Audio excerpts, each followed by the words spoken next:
Justice League vs. Teen Titans is finally here.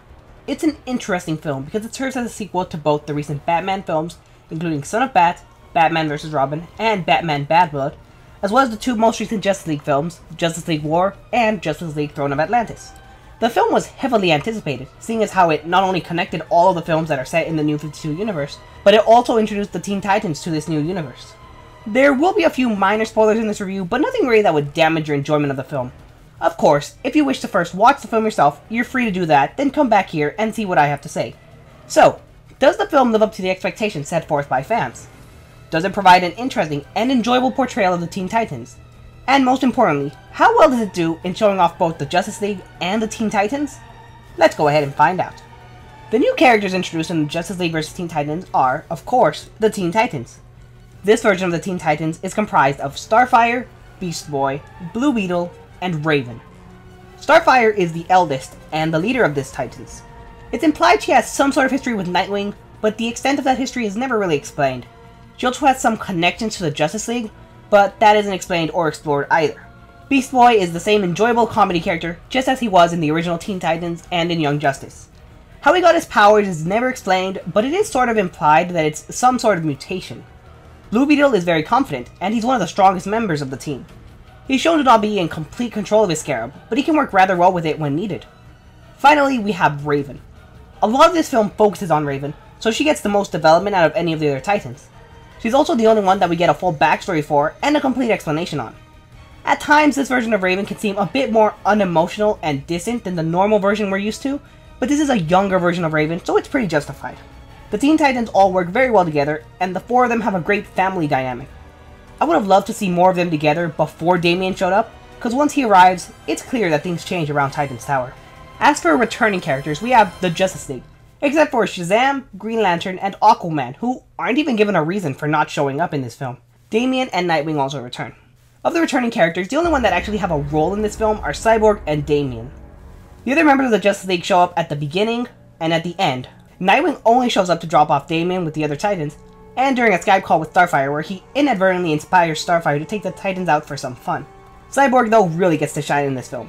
He appears to have gotten over his issues with being part machine that he had in Justice League War and in Throne of Atlantis. He helps out the Titans a lot, but of course by the end he's still a member of the Justice League. But he's really good friends with the Titans, and that's great. As for Damian, he takes up most of the screen time, as usual.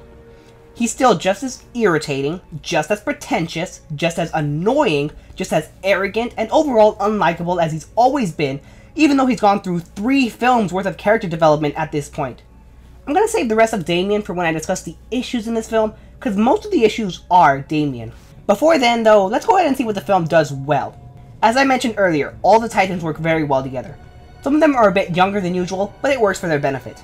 The best scenes in the movie are definitely when the Titans are all together, such as when Damian first arrives at the tower, or when they all go out to the fair together. Also, the Sailor Moon-esque transformation sequence that the Titans had when they were at the fair might have seemed a little out of place and sudden, but it was pretty enjoyable, and it was very humorous. The film itself is a nice adaptation of Raven's story arc, while at the same time managing to be its own story. It's also rather nice that the film managed to connect all the previous DC animated films since Justice League War, excluding Assault on Arkham and Justice League Gods and Monsters. Finally, there's a great mid-credits scene that hints to an adaptation of a much-awaited story. In terms of good points, that's unfortunately all the film really has to offer. It has a lot more negative than it does positive points. Let's go ahead and start off with the worst part of the film, which is the overuse of Damian Wayne. Damian is the second most featured character in this film after Raven, and at some times it seems the focus is more on him than on Raven, even though this is her story. This wouldn't even be that big of a problem if Damian was a likable character, but he still isn't likable. After everything that Damian has been through in the previous films, you'd think he would change, even slightly, just a little, but he hasn't changed at all. And after this film, it still doesn't look like anything's gonna change with him. They also try and make Damian's character and his personality justified, with Raven saying she gets why he is the way he is. After everything he's been through, it's understandable. Damian accepting that he's a Titan just seems to come out of nowhere, since the entire movie he's against staying with them, and he doesn't like any of them. He seems to start bonding with them at the fair, but immediately after that he's still just as cold to them. So him accepting that definitely seemed rushed and forced. There are more problems, of course, other than just Damian.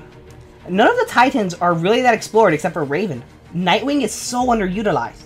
He clearly has a history with Starfire, so why wasn't he there to help them out at the end? The absence of Shazam, Green Lantern, and Aquaman is never explained, and the Justice League as a whole feels really underused. The film is titled Justice League vs. Teen Titans, but this title could not be more inaccurate for several reasons. First of all, half of the Justice League is missing from the film entirely. Secondly, the fight between the Justice League and the Teen Titans is only about 5 minutes long. The Titans don't even take down the Justice League. Batman takes himself out before he can get controlled. Damian takes down Superman with some kryptonite, and then Superman goes ahead and takes out the rest of the Justice League.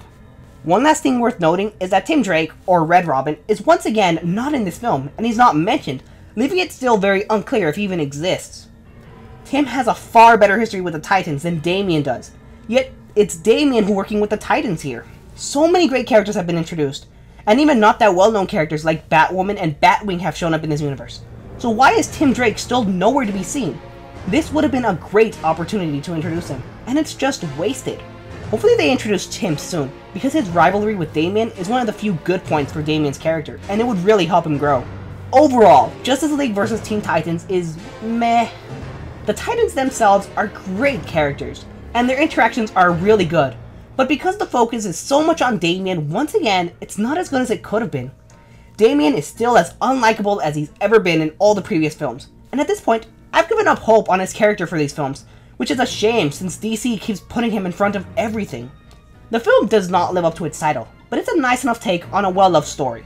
If you've seen Justice League vs. Teen Titans, let me know what you thought of it. Also, let me know how you feel about Damian Wayne. As you should know, I cannot stand him in the films or in comics. But DC keeps on promoting him, so there has to be some people who are fans of him. I'm curious, what do you have to say? Either way, I hope you all enjoyed, and I'll see you all next time.